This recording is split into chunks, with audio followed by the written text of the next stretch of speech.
बोल जयकारा बोल मेरे श्री गुरु महाराज की जय। साकार रूपम परमात्मना है आत्मस्थितम तत् तव दर्शनम श्री आनंद सिंधो स्मरणं त्वदीश मधुरोपदेशं शमते दयालु चरणारविंदे कोटि प्रणाम बद्धांजलिभ्यो ये प्रार्थनीशा वरदायक यत् हस्त त्वदीय शिरसा सदैव दृष्टि कृपालो शिरसा सदैव दृष्टि कृपालो। श्री परमहंस गुरुदेव जी निराकार साकार जिनकी पदनख ज्योति से आलोकित संसार परम पुरुष पूर्ण धनी आनंद घन सुख रूप सर्वारंभ में पूजिए पावन चरण अनूप सर्वारंभ में पूजिए पावन चरण अनूप। सतगुरु सच्चिदानंद स्वामी अगम गोचर पुरुष अनामी परम दयाल महाउपकारी त्रिगुणातीत जगत हितकारी पूर्व पुण्य फले समुदायी सतगुरु मिले परम सुखदाई। सतगुरु शरणी जो भी आए प्रेम भाव से शीश झुकाए जीव को भक्ति पथ दर्शाते कृपा कर सुख रूप बनाते देकर सत्य नाम की दीक्षा सुमिरण की फिर देते शिक्षा सुरत को अंतर्मुखी बनाते भक्ति प्रेम की ज्योत जगाते मिट जाए मन का अंधियारा घट भीतर हो तब उजियारा घट भीतर हो तब उजियारा तम अज्ञान मिटाए कर दीना आत्म ज्ञान सतमार्ग दिखलाया सतगुरु परम सुजान सतमार्ग दिखलाया सतगुरु परम सुजान। बोलो जयकारा बोल मेरे श्री गुरु महाराज की जय। श्री परमहंस अद्वैत मत अमर ज्योति दर्शन श्री आनंदपुर विशाल सत्संग भवन। श्री सतगुरुदाता दयाल जी ने श्री आनंदपुर में बने मोती बाग में एक विशाल सत्संग भवन का निर्माण करवाया जिसकी नींव दीपावली के शुभ दिन सन 2006 में रखी। नींव का शुभ मुहूर्त करते समय आपने सेवादारों से हाल का क्षेत्र पूछा तो उन्होंने विनय की प्रभु जी ये 300 फुट चौड़ा और 400 फुट लंबा विशाल हाल है। आपने मौज में आकर फरमाया इसे चाहे जितना बड़ा बना लो ये संगत के लिए छोटा ही रहेगा। आधुनिक तकनीक से बने इस हाल का निर्माण कार्य अति तीव्रता से होने लगा और यह बेंगलोर निवासी गुरुमुख को सौंपा गया। इसमें 100 फुट की दूरी पर स्टील के कॉलम बनाए गए। ऊपर छत के लिए इंसुलेशन शीटों का प्रयोग किया गया ताकि अत्यधिक गर्मी से बचाव हो सके।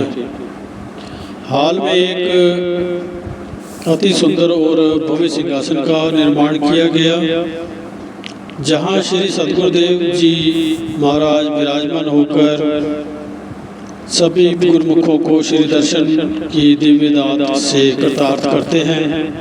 सन 2007 बैसाखी के शुभ पर्व पर आपने इसका छोटा मुहूर्त कर संगत को यहाँ श्री दर्शनों का सौभाग्य प्रदान किया और श्री मौज से इसका शुभ नाम विशाल सत्संग भवन रखा।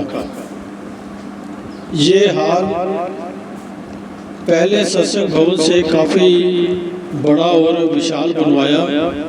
इसके एक छोर पर दिव्य सत्संग भवन और दूसरे छोर पर श्री शांति भवन अभ्यास स्थल बना हुआ है।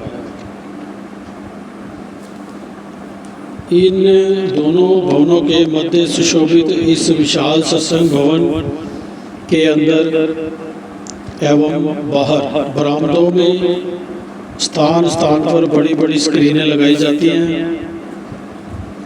जिससे हाल के किसी भी कोने में बैठकर प्रेमी गुरुजन एवं दर्शनार्थी दर्शनों का पूर्ण लाभ प्राप्त कर सकते हैं। चाहे वे कितनी भी दूरी पर बैठे हों, सबको ऐसा प्रतीत होता है कि जैसे श्री प्रभु जी उन्हें ही निहारते हुए अपने शुभ आशीर्वादों से उनकी झोलियां भर रहे हैं। महकते हुए फूलों की सुगंधी से सुरभित पवन यहाँ के वातावरण को प्रफुल्लित बना देती है।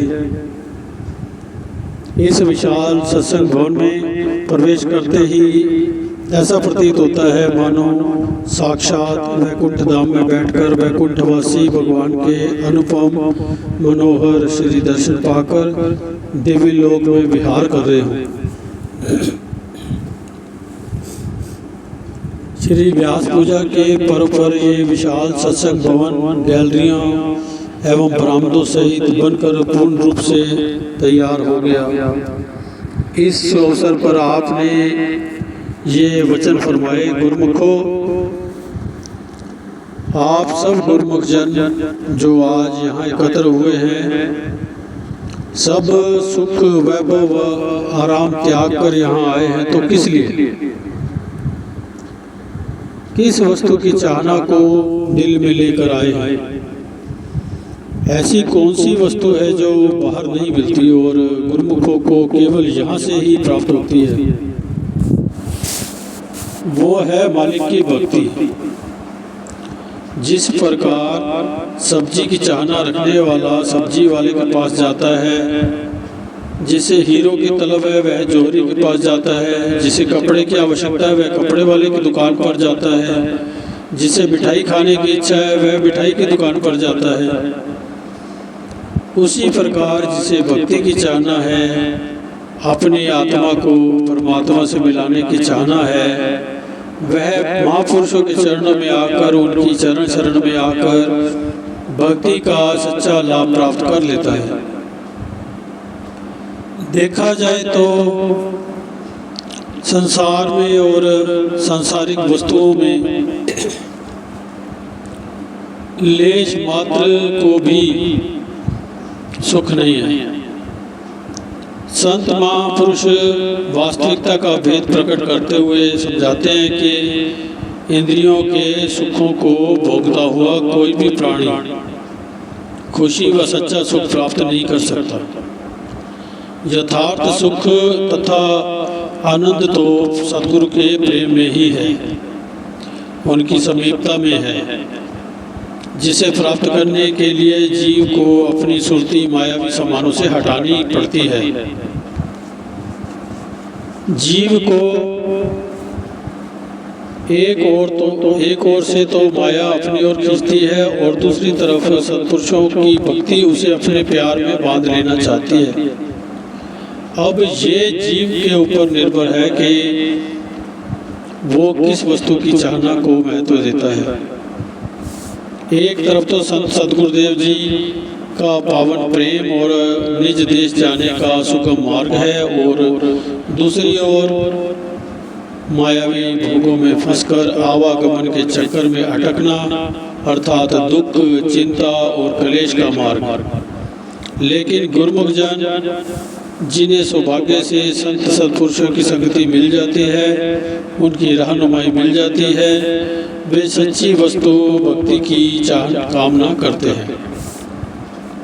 इसलिए प्रत्येक गुरुमुख का ये धर्म बन जाता है कि वह संतों सत्पुरुषों की चरण शरण में आकर आध्यात्मिक धन का संचय कर ले, जिससे निज धाम का मार्ग अनायास ही पार किया जा सके। अपने इष्ट देव की पवित्र मौज और आज्ञा को शिरोधार्य करते हुए इस जीवन को सफल बना लें। यही मानुष जन्म का परम ध्येय है। पर्वों पर हजारों की संख्या में गुरुमुख जन इस विशाल सत्संग भवन में बैठकर श्री दर्शन लाभ प्राप्त कर आत्मिक आनंद की अनुभूति करते हैं। प्रथम बार में ही ये विशाल हॉल बरामदे एवं गैलरियों सहित संगतों से भर गया। नींव के शुभ उद्घाटन के लिए श्री प्रभु जी के वचन अक्षरशः सत्य हुए। इसे चाहे कितना भी बढ़ा लो, परंतु ये स्थान छोटा ही रहेगा। श्री सद्गुरुदेव महाराज जी श्री चतुर्थ पातशाह जी के भी ये वचन थे, यहाँ आसमान की छत ही काम आएगी, जो सार्थक सिद्ध हुए, हो रहे हैं और होते रहेंगे। आप अपने शरणागत सेवकों को कई बार अद्भुत अवसर प्रदान कर दिव्य मनोहर श्री दर्शनों से कृतार्थ करते हैं। श्री आनंदपुर से श्री संतनगर हेलीकॉप्टर द्वारा यात्रा। दिनांक 5 फरवरी सन 2007 का स्वर्णिम पावन दिवस श्री आनंदपुर वासियों के लिए खुशियों का महान उपहार लेकर आया। मंगलकारी परोपकारी श्री सद्गुरुदेव महाराज जी की प्रथम बार ये मौज उठी कि श्री आनंदपुर से संतनगर हेलीकॉप्टर द्वारा जाएंगे। बस फिर क्या था, श्री मौज को पूर्ण रूप करने के लिए तुरंत ही सभी प्रबंध हो गए। 5 फरवरी को हेलीकॉप्टर ने दिल्ली से उड़ान भरी और पायलट द्वारा श्री संतनगर कर हेलीपैड का निरीक्षण किया। वहां से हेलीकॉप्टर को श्री अनंतपुर में उतारना था। श्री अनंतपुर में भक्तों की तरफ पानी की टंकी के पास हेलीपैड बनाया गया। ये दिव्य लीला प्रथम बार रची जा रही थी। सभी गुरुमुखों में उत्साह और प्रसन्नता स्पष्ट दृष्टिगोचर हो रही थी। सब आकाश में आंखें टिकाए हेलीकॉप्टर के आने की तीव्र उत्कंठा से इंतजार कर रहे थे। उधर मैप को पढ़ने में हुई किसी भूल के कारण हेलीकॉप्टर को उस दिन भोपाल हवाई अड्डे पर लैंड करवाया गया। साथ में ये सूचना भी दी गई कि कल हमारे महाप्रभु जी हेलीकॉप्टर में विराजमान होकर श्री आनंदपुर से प्रस्थान करेंगे। अगले दिन प्रातःकाल श्री आरती पूजा के कार्यक्रम के पश्चात श्री प्रभु जी मोती बाग में आकर विराजमान हुए। निजी सेवादारों को आदेश दिया गया कि पता करो हेलीकॉप्टर कहाँ पहुँचा है। बाहर जाकर देखो कि ऊपर हेलीकॉप्टर दिखाई दे रहा है। आदेश पाकर जैसे ही सेवक जन बाहर आए तो हेलीकॉप्टर ऊपर श्री आनंदपुर की परिधि में चक्कर लगाते हुए पाया गया। थोड़ी ही देर में ये हेलीपैड पर उतर आया। श्री कार में विराजमान होकर महाप्रभु जी ने वहां पर कृपा फरमाई। पायलट और सेवादारों को प्रसाद देकर आप अपने कक्ष की ओर लौट आए। लगभग 10:30 बजे दिव्य सत्संग भवन में विराजमान होकर आपने सभी गुरुमुखों को श्री दर्शनों का परम सौभाग्य प्रदान किया। तत्पश्चात श्री कार में विराजमान होकर हेलीपैड पर कृपा फरमाई। महाप्रभु जी जब सीढ़ियां चढ़कर हेलीकॉप्टर में विराजमान हुए तो सब भक्तों और महात्मा जनों ने हर्षोल्लास से जयकारों के मधुर नाद से अपनी हार्दिक असीम खुशी को प्रकट किया। तीव्र स्वर में गड़गड़ाहट करते हुए हेलीकॉप्टर ने उड़ान भरी। उड़ान भरते समय पंखों की गति इतनी तीव्र थी कि वृक्षों के पत्ते टूट कर हवा में ऐसे लहराने लगे कि मानो वे अपने पत्र पुष्प श्री चरणों तक पहुंचाना चाहते हो। महात्मा भक्त जो उस क्षेत्र में खड़े थे उनके सिरों से तौलिए उड़ गए, आंखें चौंधिया गई। उन्हें लगा कि जैसे चक्रवात आंधी आ गई हो। श्री प्रभु जी मुस्कुराते रहे और अपने पावन कर कमलों से आशीष का मी बरसाते रहे। भक्तानियों ने भी श्री आज्ञा अनुसार अपनी तरफ ऊंची ऊंची छतों पर चढ़कर हेलीकॉप्टर से आशीर्वाद देते हुए श्री प्रभु जी के देव के दुर्लभ दर्शन किए। श्री आनंदपुर की परिक्रमा करता हुआ पुनः ऊंची उड़ान भरता हुआ हेलीकॉप्टर पुष्पक विमान की समृद्धि दिलाता हुआ गंतव्य स्थान की ओर चल दिया। दोपहर 1:30 बजे, पौने 2 बजे हेलीकॉप्टर ने श्री संत नगर में बने हेलीपैड पर लैंड किया। नूरानी दृश्य की दिव्य आभा बिखेरते हुए मंद मंद मुस्कुराते हुए महाप्रभु जी ने हेलीकॉप्टर से बाहर आकर जब सब की ओर अपनी पावन दृष्टि फिराई तो श्री संत नगर निवासी गुरुमुखों एवं आई हुई समस्त संगत ने ढोल नगारे बजाते हुए हर्षित होकर जय जयकार के स्वर गुंजा दिए। चारों ओर खुशियां ही खुशियां छा गई। संत नगर में सबको पावन श्री दर्शनों से निहाल कर श्री प्रभु जी वापस श्री अनंतपुर की ओर प्रस्थान करने लगे तो रास्ते में परम धाम ग्वालियर में कृपा फरमाई। वहाँ पर महात्मा शब्द प्रेमानंद जी को फरमाया, क्या हम श्री अनंतपुर हेलीकॉप्टर द्वारा नहीं जा सकते? श्री मौज को पूर्ण करने हेतु तो महात्मा जी ने दिल्ली में सेवकों को तत्काल हेलीकॉप्टर का प्रबंध करने का निर्देश दिया। सेवक जन श्री सदगुरुदेव महाराज जी के आशीर्वाद से जिंदल कंपनी के नए हेलीकॉप्टर का इंतजाम कर ग्वालियर पहुंचे।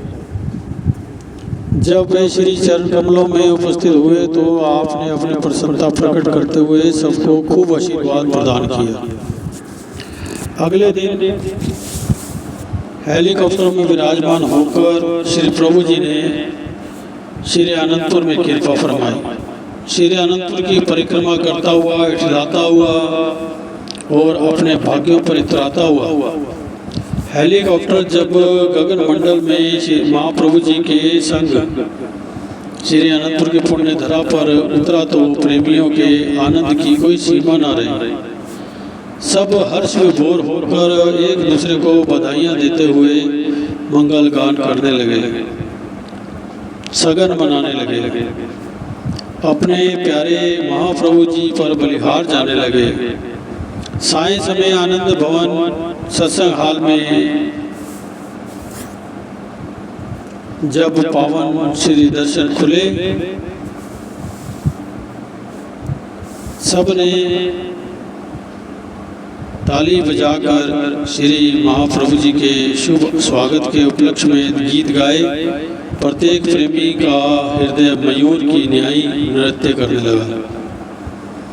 महापुरुष अपनी मौज से जिस परमार्थ कार्य के लिए श्री आज्ञा फरमाते हैं, रिद्धियाँ सिद्धियाँ एवं स्वयं उस कार्य की पूर्ति के लिए प्रयत्नशील हो जाती हैं।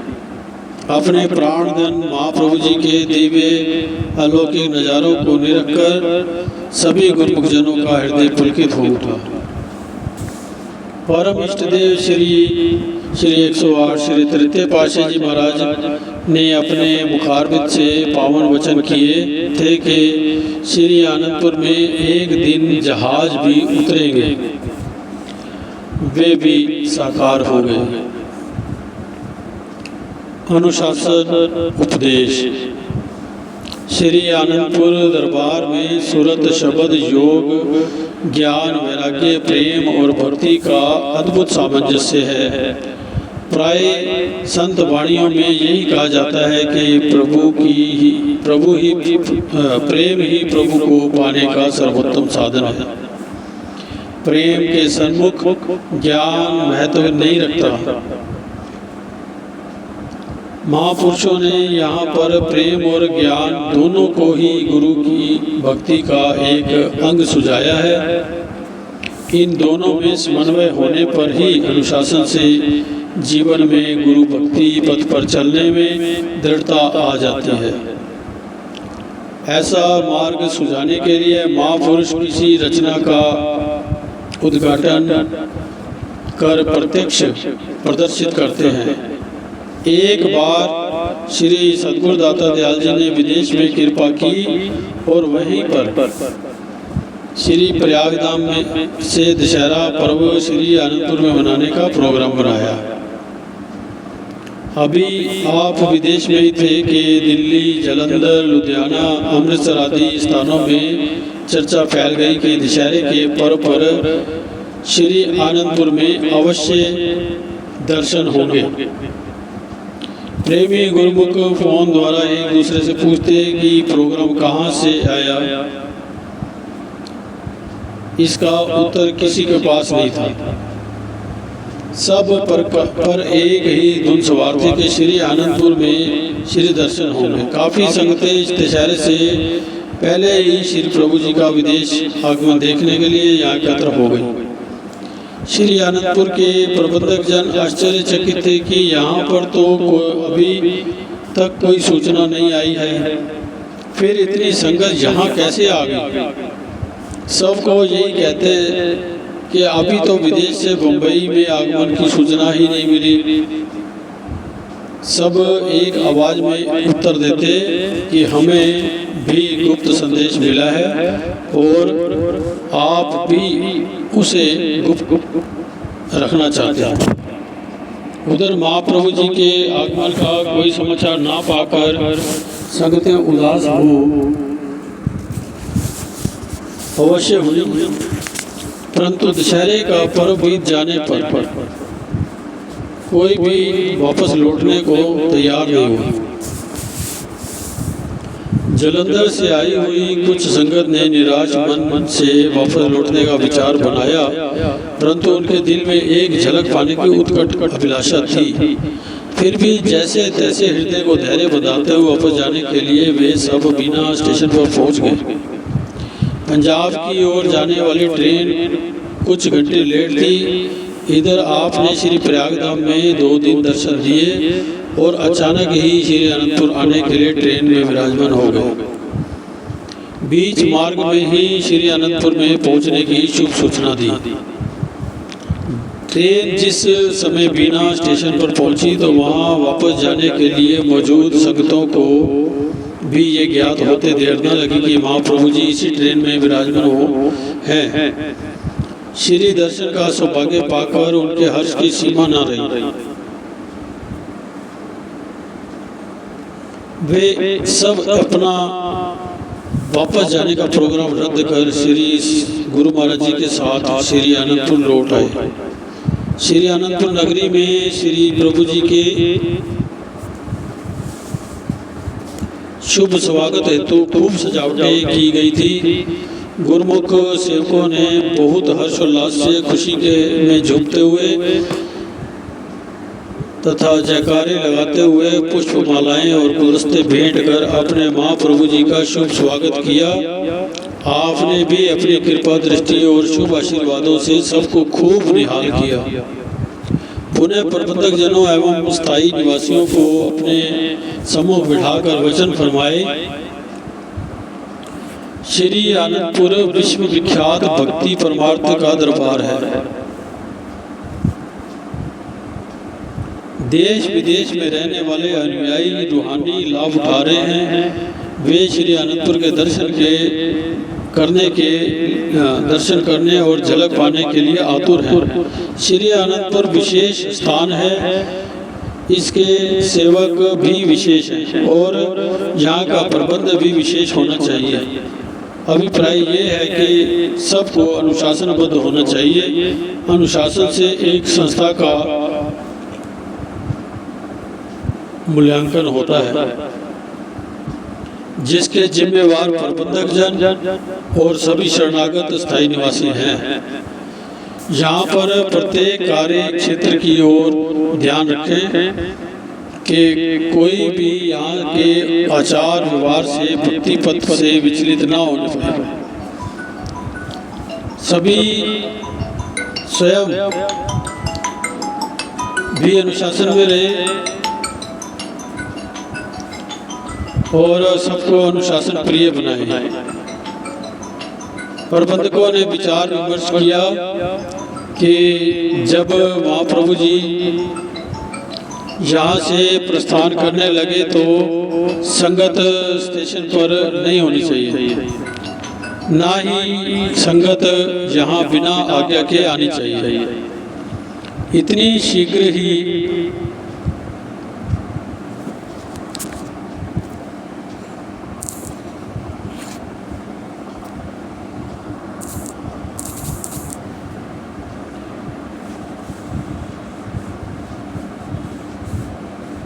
ना ही और संगत यहाँ बिना आज्ञा के आनी चाहिए। इतनी शीघ्र ही ये सब व्यवस्था करना चाहे कुछ कठिन कार्य था, फिर भी सबने मिलकर बिना आज्ञा के आई हुई संगतों को एक दिन के पश्चात भेजने का भरसक प्रयत्न किया। जितनी संगत यहाँ से जाती उससे अधिक बाहर से आनी आरंभ हो गई। अशोक नगर स्टेशन पर ऐसा लगता था कि मानो श्री अनंतपुर में कोई पर्व मनाया जा रहा हो। आपने प्रातः कार में विराजमान होकर शीघ्र ही श्री प्रयागधाम की ओर प्रस्थान किया। साथ में भक्तजनों की पिकअप जा रही थी। मार्ग में उन्हें रोककर फरमाया कि कार के पीछे पीछे पिकअप चलाते आओ।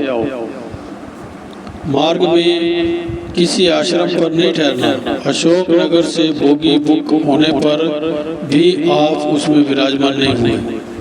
केवल संगतों के प्रवाह का अनुशासनहीन होने का विचार कर मार्ग की कठिनाइयों की ओर ध्यान न देते हुए कार द्वारा यात्रा करने का विचार किया।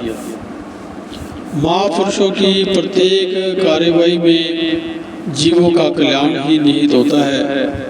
संगत किसी तरह से भी श्री आज्ञा की अवहेलना न करते हुए उसमें पूरी तरह पाबंद रहे, अनुशासन में रहे। इसके लिए आपने अपने सुकोमल तन पर कष्ट उठाते हुए भी एक अनोखी लीला रच दी।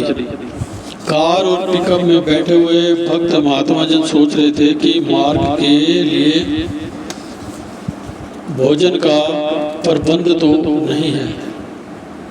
भगवान कभी अपने प्रेमियों की आतुर पुकार को पूरा करने के लिए प्रोग्राम बनाते हैं और कभी परीक्षा का माध्यम बनाकर परीक्षा लेते हैं। उनकी लीला वे स्वयं ही जाने। गुना पार कर योग प्रेमानंद जी ने विनय की कि स्वामी जी नाश्ते के लिए कहाँ रुकना है। कार में तो कोई सामान रखा ही नहीं है। आपने मुस्कुराते हुए उत्तर दिया, साथ में आए गुरुमुखों को जैसे नाश्ता करवाएंगे वैसे हम भी कर लेंगे। सब लगभग 10 बजे खाली खेतों में की जमीन पर आपने कार रुकवा ली। वह पिकअप में बैठे भक्तों को आज्ञा दी कि कहीं पास की दुकान से ब्रेड और चटनी ले आओ। स्वयं भी उसका भोग लगाया और सबको खिलाया। भगत जन तो इतने प्रसन्न हुए कि ऐसा स्वर्णिम अवसर प्रदान करने के लिए ही शायद ये संयोग बनाया गया है। दोपहर के समय नर्मदा नदी के तट पर दूर दूर से संतों के तंबू लगे हुए थे। श्री कार से उतरने लगे तो वहाँ भ्रमण करने हेतु आई हुई श्री अनंतपुर की अनुयायी संगतें इकट्ठी हो गई। उच्च स्वर में जयकारे बुलाने लगी। आप झट से कार में विराजमान हो गए और फरमाया, जितना हम गुप्त रहना चाहते हैं पता नहीं कैसे गुरुमुख प्रेमी हमें ढूंढ ही लेते हैं। थोड़ी दूर जाने पर एक भक्त और भक्तानी केले और संतरे लेकर आ रहे थे। उन्होंने जैसे ही श्रीकार में प्रभु जी के दर्शन किए तो शीघ्र ही सब श्री चरणों में भेंट कर दिए। दोपहर के समय उन्हीं केलों का ही भोग लगा लिया और बिना रुके आगे बढ़ते गए। रात्रि समय मानपुर सुखधाम पहुंच गए। मानपुर आश्रम में केवल एक ही भक्त रहता था और वो भी नगर में सत्संग के कार्यक्रम में गया हुआ था। रात्रि समय वह वापस ना आया। गेट पर ताला लगा हुआ था। एक भगत गेट के ऊपर से अंदर की ओर गया तो चाबी को एक और गेट के नीचे रखे हुए पाया। गेट खोलकर कार एवं पिकअप अंदर चले गए। लंगर के नाम पर थोड़ी सी मूंग की धुली हुई दाल पड़ी हुई थी। आश्रम में सफाई भी नहीं की हुई थी और गंदगी फैली देखकर श्री प्रभु जी ने पहले सबको सफाई करने का आदेश दिया। सफाई हो जाने के पश्चात पिकअप वाले भगत बाहर जाकर खाना ले आए। सब ने बड़े प्रेम से लंगर खाया। महाप्रभु जी ने उस समय ही ये निर्णय लिया और श्री मोज को प्रकट करते हुए फरमाया, महात्मा जी, इंदौर में खुले क्षेत्र में हम जल्द ही ऐसा आश्रम बनाएंगे जिसमें समीपवर्ती गुरुमुख प्रेमी सत्संग का लाभ उठा सकें और श्री आनंदपुर आने जाने वाले गुरुमुखों को मार्ग में लंगर व ठहरने की सुविधा मिल सके। प्रातः लगभग 5 बजे आश्रम में रहने वाला भक्त भी वापस लौट आया और गेट का ताला खुला देखकर हैरान रह गया। उसने अपनी जेब में हाथ डाला लेकिन चाबी ना मिली। गेट पर ताला लगाते हुए उसके हाथ से चाबी अंदर की ओर गिर गई और उसे पता ही ना लगा चला। वहां पर पहरा देते हुए भगत जी ने आवाज सुनकर गेट खोला। महाप्रभु जी उस समय आंगन में सैर कर रहे थे। वह भक्त दंडवत कर एक और खड़ा हो गया। कमरे में जाकर अपने आप ने उसे बुलाकर कहा, भगत जी, इस स्थान की संभाल करने की सेवा तुम्हें दी गई थी, फिर मनमति पर चलते हुए रात्रि को बाहर जाने का कार्यक्रम कैसे बना लिया? श्री आज्ञा पर कोई ध्यान ही न दिया। ऐसे पावन स्थान में चहु और गंदगी बिखरी पड़ी थी। क्या यही एक गुरुमुख की सेवा और सार संभार है? ना ही यहाँ कोई चाय पानी का प्रबंध किया हुआ है। उसने दंडवत कर क्षमा मांगी। प्रभु महाप्रभु श्री वचन हुए, अब तो शीघ्र ही दूसरा स्थान बनाना होगा। महाप्रभु जी ने 7 बजे के लगभग सुखधाम से आगे की ओर प्रस्थान किया।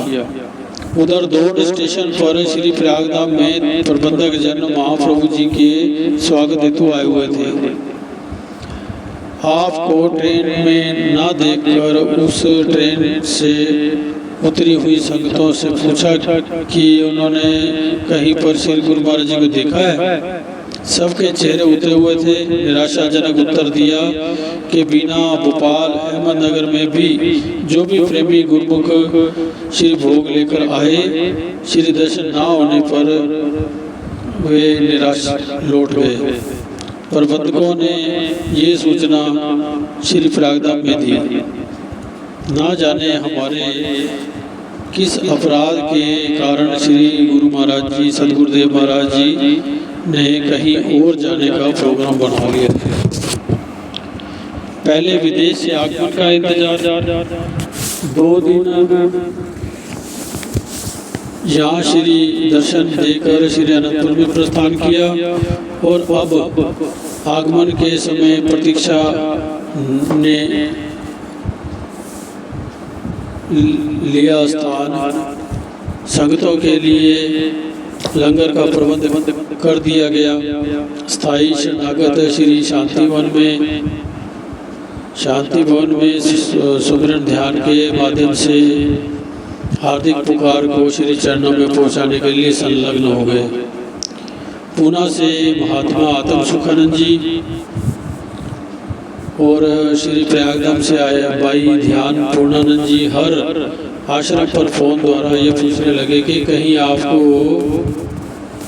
महाप्रभु जी के पहुंचने की सूचना मिली है। श्री आनंदपुर, अशोकनगर, बीना, भोपाल, अहमदनगर, मुंबई, बेंगलोर, यहाँ तक कि काशीपुर, सब स्थानों पर फोन द्वारा विहलता से पूछताछ करने लगे, परंतु सब जगह से यही उत्तर मिला कि हमें किसी प्रकार की कोई सूचना नहीं मिली। सब आश्रमों पर शरणागत गुरुमुख इस समाचार को सुनकर आश्चर्यचकित हो रहे थे कि ऐसी कैसी परीक्षा ली जा रही है। सब एक दूसरे से फोन पर कह रहे थे कि जहाँ पर भी महाप्रभु जी का शुभ आगमन संदेश मिले तो हमें भी शीघ्र सूचना दे। सब जगह गुरुमुख ध्यान सुमिरन में बैठकर मंगलमय सुखद या शुभ यात्रा की कामना करने लगे। इस समय सेवक स्वामी प्रेमी प्रीतम के रूहानी संबंध की विशेष लीला का आध्यात्मिक रंगमंच पर अद्भुत चमत्कार हो रहा था। प्रेमी गुरुमुखों की हृदय तंत्रिका की जानकार महाप्रभु जी को अपने पास बुलाने के लिए विवश कर लिया और देर रात्रि तक आपको वहां पहुंचना ही पड़ा। इधर सुखधाम से श्री कार द्वारा यात्रा करते हुए आप जैसे ही 7 बजे अहमदनगर पहुंचे, वहां पर लाल बत्ती आने पर कार आगे निकल गई और पिकअप को पीछे रुकना पड़ा। ड्राइवर महात्मा जी को आदेश दिया कि कार आश्रम की ओर मोड़ दो। वहां पहुंचकर आपने भाई अमर प्रीतमानंद जी को फरमाया कि पिकअप में भी कुछ गुरुमुख हैं, उनके भोजन की अति शीघ्र ही व्यवस्था कर। लाल बत्ती पार कर पिकअप आगे निकल गई। काफ़ी दूर जाने पर भी श्री कार को आगे नहीं पाकर वे भी असमंजस में पड़ गए और महाप्रभु जी कहाँ चले गए। वे कभी पीछे की ओर लौटते, कभी आगे की ओर बढ़ते, कुछ भी समझ न आ रहा था। उसी ऊहापोह में वे उर्दी तक पहुँच गए। आश्रम में लगभग 1 घंटा व्यतीत हो गया, पर भी 1 घंटा व्यतीत हो जाने पर भी जब पिकअप वहां नहीं पहुंची तो महाप्रभु जी ने भाई जी को फरमाया कि ऐसा लगता है पिकअप हमें ढूंढते हुए आगे निकल गए हैं पिकअप वाले, क्योंकि उन्हें हमारे यहाँ आने की कोई सूचना नहीं थी। फिर हमने ही उन्हें किसी आश्रम पर रुकने के लिए मना किया था। अतः अब हमें भी शीघ्र ही यहाँ से प्रस्थान करना होगा।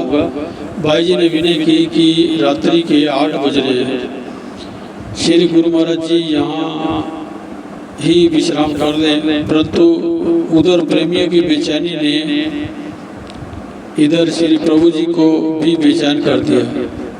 भाई जी ने को फरमाया कि श्री प्रयागधाम में फोन द्वारा सूचित कर दो कि रात्रि समय हम यवत ठहर कर प्रातःकाल श्री प्रयागधाम में पहुंच जाएंगे। इतना कह आपने वहां से प्रस्थान किया। श्री प्रभु जी के शुभ आगमन की सूचना पाकर श्री प्रयागधाम में हर्षोल्लास का समागम बन गया। कुछ ही समय पहले जो हृदय अकुला रहे थे उनकी दशा ही पलट गई। सब एक दूसरे को बधाइयाँ देते हुए फूले नहीं समा रहे थे। सभी आश्रमों पर ये सूचना भेज दी गई कि प्रातः श्री सद्गुरुदेव महाराज जी श्री प्रयागधाम में कृपा फरमा रहे हैं। श्री कार के पहुँचने पर प्रेमी गुरुमुखों ने महाप्रभु जी का भव्य स्वागत किया। आपने दूसरे दिन प्रबंधक महात्मा जी एवं भाई जी को फरमाया कि श्री आनंदपुर की गुरु भक्ति की महिमा चहुदिश फैल चुकी है। केवल प्रेम को मुख्यता ना देते हुए अनुशासन का होना अनिवार्य है। संगतों पर यह प्रतिबंध लगाएं कि श्री आज्ञा के बिना कोई भी श्री प्रयागधाम में ना आए। आश्रम में जहाँ भी कहा जाए वहाँ पर सब गुरुमुख पंक्तिबद्ध खड़े दिखाई दे। वर्तमान समय में विवेक विचार से कार्य करना प्रत्येक गुरुमुख का कर्तव्य है। इससे वे स्वयं भी लाभान्वित होंगे और दूसरों के लिए प्रेरणा का स्रोत बनेंगे। श्री परमहंस अद्वैत मत श्री आनंदपुर सत्संग भवन में हर नगर एवं गांव में श्री परमहंस अद्वैत मत श्री आनंदपुर सत्संग भवन हर गांव नगर में बन चुके थे। महात्मा जन सत्संग प्रचार हेतु वहां जाकर जन साधारण को श्री सद्गुरुदेव महाराज जी की महिमा एवं भक्ति के पथ पर अग्रसर कर रहे थे। ऐसे ही करनाल में भाई विवेक परमानंद जी के आश्रम में संगतें आती और सत्संग का लाभ उठाती। हर पर्व पर संगतें उनके साथ श्री अनंतपुर में आती और दर्शन कर महाप्रभु जी की लीला का गुणगान करता। एक भक्तानी जो कि अत्यंत ही गरीब थी, वो श्री प्रभु जी की लीलाओं को सुनती और आत्म विभोर हो सोचती कि क्या कभी मैं भी श्री अनंतपुर जा पाऊंगी। उन मनहर लीलाओं को निहार सकूंगी। ऐसा सोचते सोचते उसे 6-7 वर्ष व्यतीत हो गए। वह श्री सद्गुरुदेव महाराज जी श्री पंचम पातशाह जी महाराज जी की श्री मूर्ति का ध्यान करते हुए श्री चरणों में विनय करते कि प्रभु मैंने सुना है कि आप गरीब निवास हैं, नियोटियों की ओट है और प्रत्येक की हार्दिक इच्छा को पूर्ण करते हैं। मेरी पुकार आपके दर पर कब पहुंचेगी? कब मुझे आपके साक्षात दर्शन होंगे? मेरे पास भेंट करने के लिए कुछ भी नहीं है। उसके पश्चात उसके पास ना तो ट्रेन का किराया था और ना ही सेवा भेंट करने के लिए धन राशि। उसका बेटा उसे केवल 2 आने 1 मास में खर्च करने के लिए देता था। केवल 2 आने। उसमें वह थोड़ा थोड़ा करके बचाते बचाते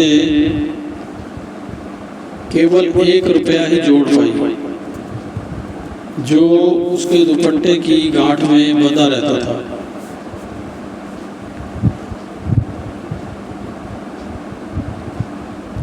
वह आश्रम में जाती तो श्रद्धा पूर्वक पीछे बाहर बैठकर सत्संग श्रवण कर लेती। संगत के जाने के पश्चात वह आश्रम में झाड़ू लगाकर ही वापस जाती। एक बार भाई जी ने उस भक्तानी को बुलाकर कहा, हमारे पास ट्रेन की एक टिकट फालतू है। मुझे अंदर ही अंदर अभी ये प्रेरणा हुई है कि जो भक्तानी प्रतिदिन झाड़ू लगाकर जाती है उसे श्री अनंतपुर ले आओ। भक्तानी के दिल में की साध पूरी हुई, वो श्री अनंतपुर में पहुंच गई। सत्संग के पश्चात जब संगत लाइन में मत्था टेकने के लिए खड़ी थी तो वह बार बार पीछे की ओर जाती और प्रेम अश्रु बहाते हुए यही मन में कहती कि मैं कैसे आगे जाऊं। आगे मत्था टेकने वाले तो कितनी ही सेवा भेंट कर रहे हैं। श्री गुरु महाराज जी ने अचानक ही लाइन को आगे आने से रोक दिया और महात्मा योग आत्मानंद जी को कहा कि इस लाइन में सबसे पीछे खड़ी भक्तानी को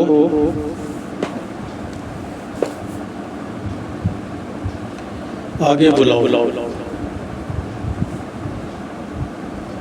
महात्मा जी ने सेवा समिति वाले एक भगत जी को संकेत से उस भक्तानी को आगे भेजने के लिए कहा। वह भक्तानी आगे आई तो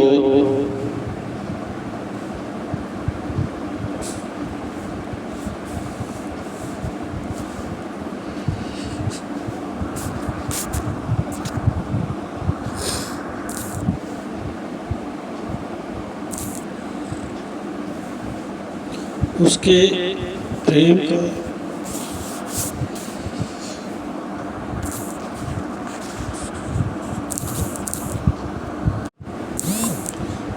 वह भक्तानी आगे आई तो उसके प्रेम का प्रवाह आंसुओं में बह निकला।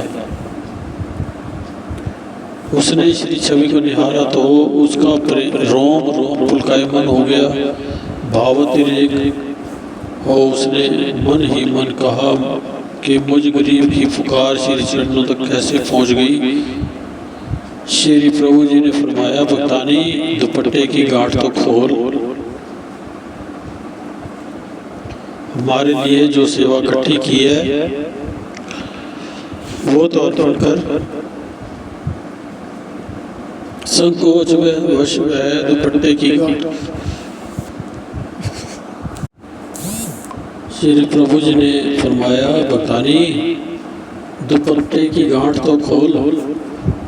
हमारे लिए जो सेवा इकट्ठी की है वह तो अर्पण कर। संकोचवश वह दुपट्टे की गांठ को हाथ लगाए और फिर वहीं पर हाथ को रोक दो। सब ये देखकर हैरान हो रहे थे कि इसके पास न जाने कितनी सेवा है।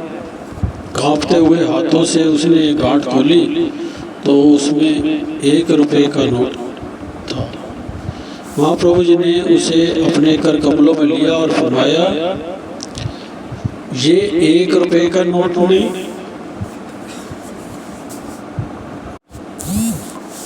कांपते हाथों से उसने गांठ खोली तो उसमें 1 रुपये का नोट था। महाप्रभु जी ने उसे अपने कर कमलों में लिया और फरमाया, ये 1 रुपये का नोट नहीं, हार्दिक प्रेम और श्रद्धा की अमूल्य भेंट है। संकोच मत कर। कई जन्मों की तपस्या के पश्चात भी ऐसा अवसर नहीं मिलता। तुम्हारी भक्ति, श्रद्धा और प्रेम की सेवा भेंट से हम अति प्रसन्न हैं।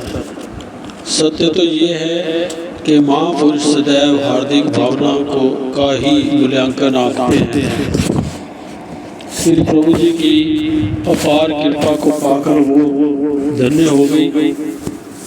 श्री आनंदपुर में निर्माण कार्य का क्षेत्र इतना विस्तृत और उल्लेखनीय है जिसका संपूर्ण विवरण नहीं दिया जा सकता। उनमें से संक्षिप्त रूप से प्रमुख विभाग एवं कार्यकलापों को ही श्रेय दिया गया है। रेलवे टिकट घर। श्री अनंतपुर में मनाए जाने वाले पर्वों पर आई हुई संगत के लिए पहले अशोकनगर से रेलवे टिकट बुकिंग का प्रबंध हुआ करता था, जिससे दर्शनार्थियों को अत्यंत असुविधा होती थी। महाप्रभु जी ने महात्मा शांत पूर्णानंद जी को फरमाया कि रेलवे विभाग के साथ संपर्क जोड़कर और इसके नियम व कानून को पास करवा कर संगतों को रेलवे की टिकट की यहाँ पर ही सब सुविधा उपलब्ध करवाओ, ताकि संगत को अशोकनगर स्टेशन पर जाकर किसी प्रकार की कठिनाई ना हो। ये कार्य सरल तो नहीं है, परंतु श्री आज्ञा को सम्मुख रखकर सहनशील बनकर साहस व से वह इस कार्य को पूर्ण करो। श्री आज्ञा शिरोधार्य कर महात्मा जी ने इसके लिए अत्यंत परिश्रम एवं उत्साह से बड़े अफसरों से मिलकर मजबूरी और ज़रूरी का परिचय देकर बार बार उसने उनसे अनुरोध कर कुछ समय में ही इस कार्य की स्वीकृति प्राप्त कर ली।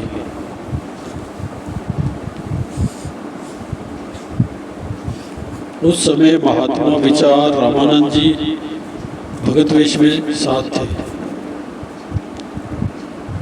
इन्होंने अनुभव किया कि गुरु भक्ति पथ पर अडिग रहने के लिए त्याग, धैर्य, विनम्रता तथा उत्साह की कितनी जरूरत है।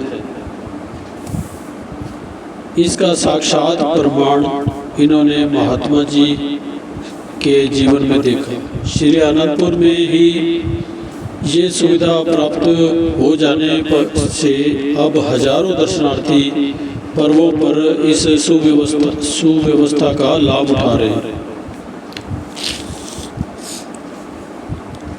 महात्मा जी ने हजारों की संख्या में दर्शनार्थी संगतों को पर्व के समीप एक ही समय में टिकट बुकिंग करवाने में कठिनाई होने पर श्री चरणों में विनय की। श्री आज्ञा पाकर बैसाखी एवं व्यास पूजा के मुख्य पर्वों पर केवल श्री आनंदपुर की अनुयायी संगतों के लिए विशेष प्रबंध किया। दिल्ली से अशोकनगर और पुनः वापसी के समय अशोकनगर से दिल्ली के लिए स्पेशल ट्रेन का आयोजन करवाया। इसमें आते जाते समय सुरक्षा का पूरा ध्यान रखा जाता है। इससे हजारों यात्रियों को अनंतपुर पहुंचने का सुगम साधन मिल गया है। श्री दरबार की महिमा का गुणगान एवं भजन कीर्तन के तारतम्य में सभी यात्री प्रसन्नता पूर्वक यात्रा करते हैं। बस स्टैंड श्री अनंतपुर में पर्वों पर अशोकनगर से संगतें बसों द्वारा बस स्टैंड आती जाती थी। ग्वालियर तथा ललितपुर से बसों तथा टैक्सी द्वारा आने जाने वाले यात्रियों के लिए भी यही एक बस स्टैंड था। यहाँ पर गर्मी की कड़कड़ाती धूप तथा वर्षा आदि में अत्यंत कठिनाई होती थी। इसके लिए उपयुक्त स्थान देखकर पहले बने हुए बस स्टैंड के साथ ही 2 अन्य बस स्टैंड का प्रबंध करवाकर उन्हें भव्य रूप प्रदान कर पक्का छायादार बना दिया। इस प्रकार ये विभाग भी सेवा कार्य में संलग्न है। आपने थोड़े ही समय में श्री आनंदपुर की रूपरेखा ही बदल दी। जंगल से दिखाई देने वाली धरती पर संगतों व स्थायी निवासी गुरुमुखों के रहने के लिए आधुनिक तकनीक से बने अनेक भवनों का निर्माण करवाया। आवास स्थान की पूर्ति हेतु बस स्टैंड के पीछे वाली जगह पर आलोक विहार और विवेक विहार जैसी भव्य बिल्डिंगें बना दी। यहाँ बड़ी बड़ी कैंटीनों का निर्माण कर संगतों के लिए हर सुविधा सुलभ करा दी। शांति नगर के पीछे विशाल नगर और प्रेम नगर की अनेक बिल्डिंगों का निर्माण कर स्थायी निवासी गुरुमुखों के लिए आवास क्षेत्र को कई गुना बढ़ा दिया। श्री आनंदपुर में हर प्रकार की आवश्यकता को दृष्टिगत रखते हुए आपने पूर्ण रूपे निर्माण कार्य करवाया, परमार्थ पथ को उन्नतशील बनाया। बोलो जयकारा बोल मेरे श्री महाराज की जय। अनन्य भक्ति अगला पाठ अनन्य भक्ति अगली बार पढ़ेंगे। बोलो जयकारा बोल मेरे श्री गुरु महाराज की जय। बोलो सच्चे दरबार की जय। तेरे सार शब्द की तरफ प्रभु सब ग्रंथ इशारा करते हैं। इसकी पावन शुभ महिमा को सब संत उचारा करते हैं। तेरे सारे शब्द की तरफ प्रभु सब ग्रंथ इशारा करते हैं। तेरे शब्दों में ध्यान लगाते जो वो रंज मुसीबत क्या जाने, हर हाल में वो खुशहाल रहे, थोड़े में गुजारा करते हैं। हर हाल में वो खुशहाल रहे, थोड़े में गुजारा करते हैं। तेरे सारे शब्द की तरफ प्रभु सब ग्रंथ इशारा करते हैं। पाई है जिन्होंने ये नेमत, मशकूर हैं तेरी रहमत के। पाई है जिन्होंने ये नेमत, मशकूर हैं तेरी रहमत के।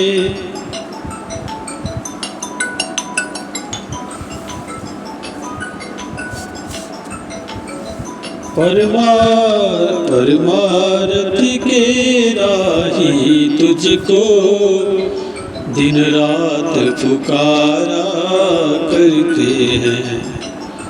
तेरे सारे शब्द की तरफ प्रभु सब ग्रंथ इशारा करते हैं। सतगुरु तेरे दरबार से जिनको निरख परख की है आँख मिली। सतगुरु तेरे दरबार से जिनको निरख परख की है आँख मिली, वो सूरत शब्द की धारा में जीवन को निखारा करते हैं। तेरे सारे शब्द की तरफ प्रभु सब ग्रंथ इशारा करते हैं।